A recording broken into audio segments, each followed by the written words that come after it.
Hello everyone, welcome back to Remind, knowledge sharing channel self-development through good books.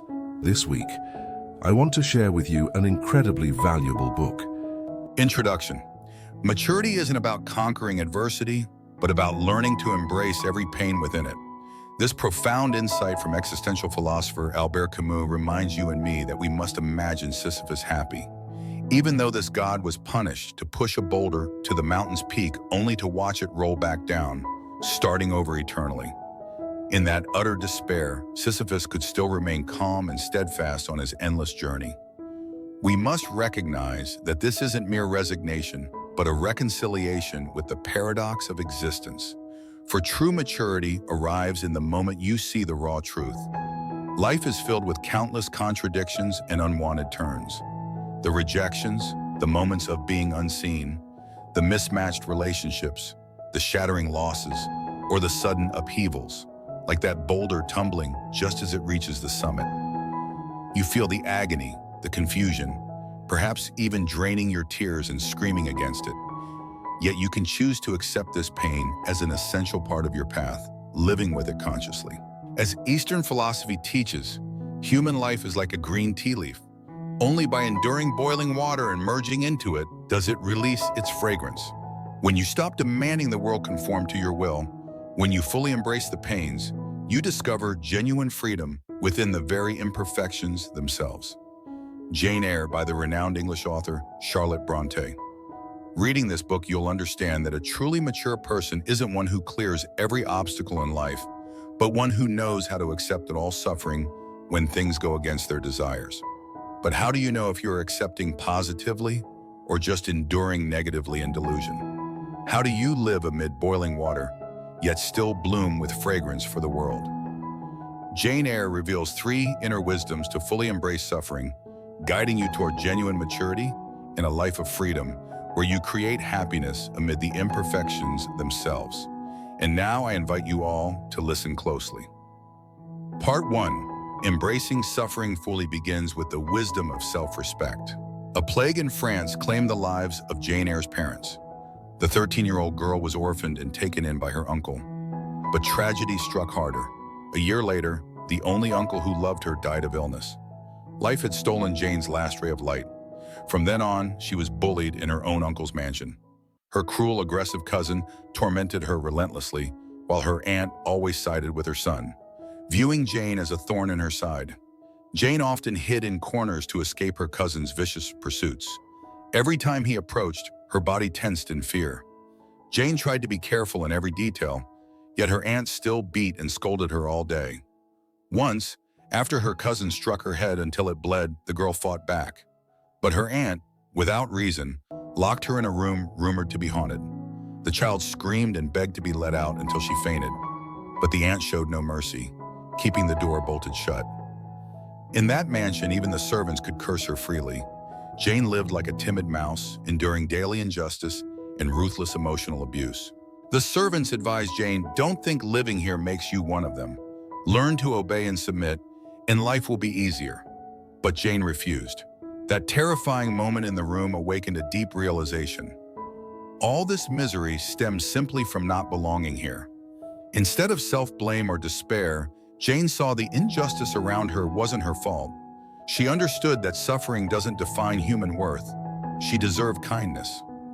Thus, Jane rejected passive endurance, refusing to become a tool for her family's cruelty. True acceptance of suffering isn't becoming a spiritual slave in resignation, but upholding your self-respect. Why, in modern society, do chronic stress, insomnia, and self-isolation plague so many? A key reason lies in how we react to adversity. Facing unfairness or unwanted events, many spiral into despair, helplessness, and self-torment. They bombard themselves with anguished questions. Is it because I'm incompetent or underprivileged that I'm treated this way? Why do they treat me so unfairly? Why don't my parents understand me? Why is my child so rebellious? These unanswered queries, instead of solutions, become psychological burdens, trapping you in impotence and blame. Or consider enduring toxic relationships, prevalent everywhere.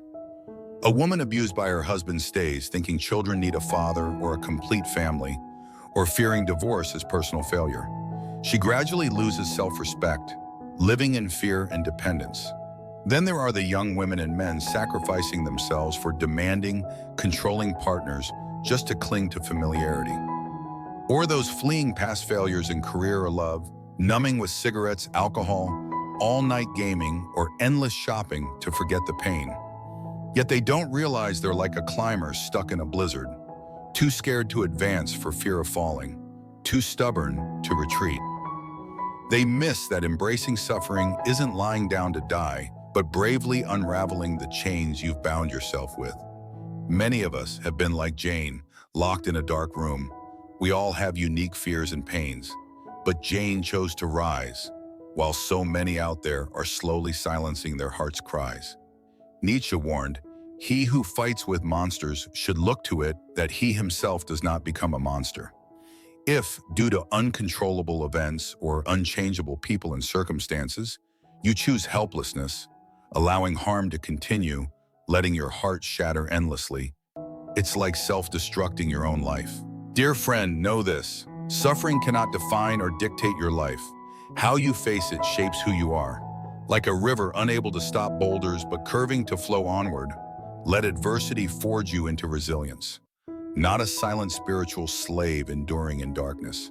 As Jane proved, our souls crave love, and you'll rise to claim it. You're never alone, and you deserve love and respect. Part 2. Embracing sufferings fully requires the wisdom of courage to escape illusory comfort zones. After her awakening in that room, Jane decided to attend Lowood School. But unexpectedly, this charity institution was rife with dehumanizing control. Rotten meals, freezing dorms, hypocritical sermons, harsh work standards, and brutal thought enslavement prevailed. Many lives were lost to illness here. Yet Jane refused defeat. She yearned to live on, so she chose relentless study and reading to rise above adversity. She mastered French, painting, music, skills that later made her an outstanding teacher at the very school. But when her kind mentor, the sole lighthouse of decency, left, Jane realized the school's false peace was a psychological cage. So she boldly advertised for new work, even if it meant losing the hard-won stability. Many at the school stayed out of fear of the outside world. Just like us, lingering and suffering, yet unable to break free. Perhaps because you've found some safety and cling desperately to it. You hate your job, feeling core values twisted there. You're trapped in an unhappy marriage. You've lost yourself for others. You've sacrificed passions to meet family expectations and societal competition. You're suffering to maintain this state. Yet ignoring your heart's cry, love yourself, honor your life, means you've found some excuse to self-soothe and stay in that safe zone. Ask yourself, what is that reason? What do you fear? Psychologist Erich Fromm said, "The fear of freedom drives people to choose slavery." Many dare not release something to change reality because they fear risks so much they trade freedom for so-called stability and familiarity, even as it erodes their soul and body. Not a few view clinging to draining jobs or toxic relationships as adult responsibility, but truly it's surrender to suffering. Jane Eyre shows us again, true maturity demands courage to step from comfort zones, release attachments to the familiar, and from pain itself see the truth. Safety and habit is illusion. Real freedom is traded for self-respect and bravery. Like a seed cracking its shell to sprout, humans must dare shatter safety shells to find true happiness and life's meaning. Part 3. Embracing suffering fully requires the wisdom of steadfastness. Leaving her old school, Jane was fortunate to be invited to Thornfield Hall as a governess. There she met the love of her life, Rochester, the estate's owner. Their kindred spirits drew them closer. Yet, after overcoming every obstacle, as they prepared to wed, a revelation shattered everything. Rochester's wife was alive, locked in the attic. He explained desperately. Years ago, he was tricked into marriage. Unaware his bride had a history of madness, she attacked anyone, forcing him to confine her. Rochester begged Jane to flee with him to a Mediterranean island for a new life. But Jane refused to become a mistress, forsaking luxury to uphold her self-respect and principles, preserving her integrity. She left at dawn before anyone woke, taking nothing material. Jane embraced the suffering ahead as an inevitable part of her journey, indispensable to her life. This became the great turning point in her soul's maturity. Departing Thornfield, penniless, Jane begged for food. She nearly died of hunger and cold, but was saved by her cousin St. John, whom she'd never met. Recovering, with her skills, Jane secured a teaching position in a village. Through knowledge and character, she earned respect. She even received proposals from St. John, handsome, young, erudite, clearly superior to the married Rochester. Yet before his persistent courtship, Jane realized it stemmed not from love, but a desire to use marriage for his religious mission. She declined. Love must flow from sincerity, not blind sacrifice. Suddenly, she heard Rochester's voice mysteriously calling her name. She returned to Thornfield seeking news. But Rochester was now broken, blind and maimed.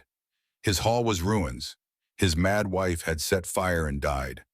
In rescuing servants and her, he'd lost an arm and most sight. By now, Jane was no poor girl, but financially independent. She'd learned her aunt hid her uncle's inheritance meant for her.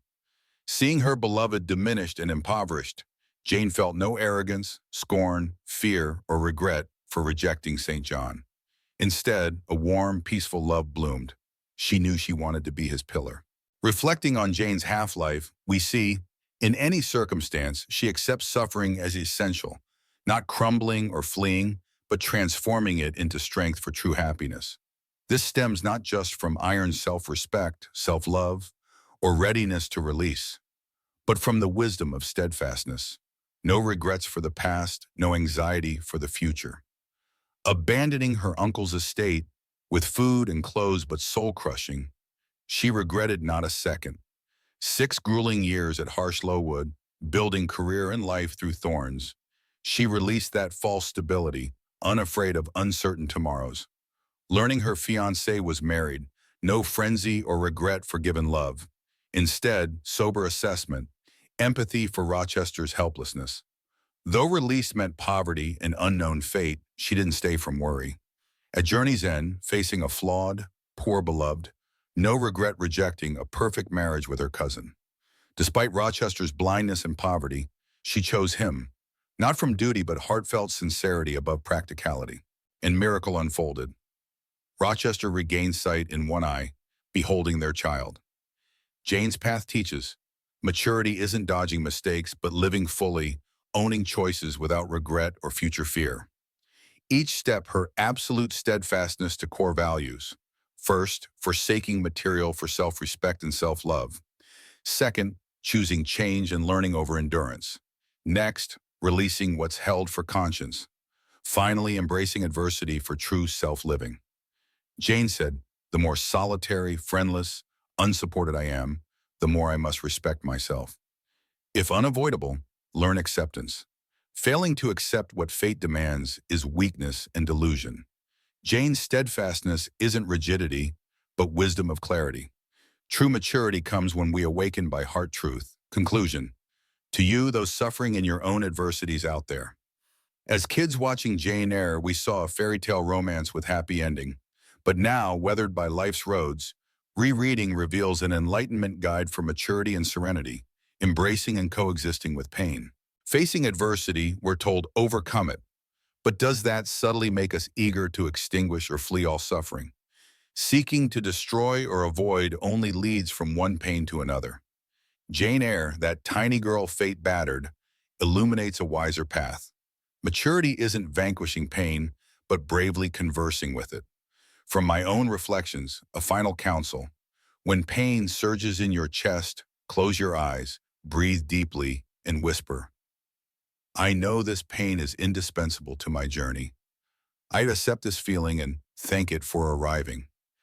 Pain is my strictest teacher, yet most loyal friend. Thank you for coming to teach me greater strength, wisdom, self-love. Know, every person and event in your life has purpose. Don't hate or rage when suffering strikes. That resistance keeps wounds festering. Let pain teach needs self-love and respect, truth to self, compassion for others, freedom from material temptations or safety cravings. As Jane proved with core values, embrace pain fully, mature through experiences, achieve true freedom. To you, clutching burning pain in your chest out there, you deserve love, kind treatment. Though life's lessons brim with trials, your innate clarity, wisdom, compassion await awakening. Your soul whispers, rouse them. You're strong enough to wake from the dream, as Jane awoke amid darkest night. Thank you for listening. If this sparked hope, share with those needing it. Don't forget a like, subscribe, and bell for weekly insights. Once more, thank you, and see you in the next video.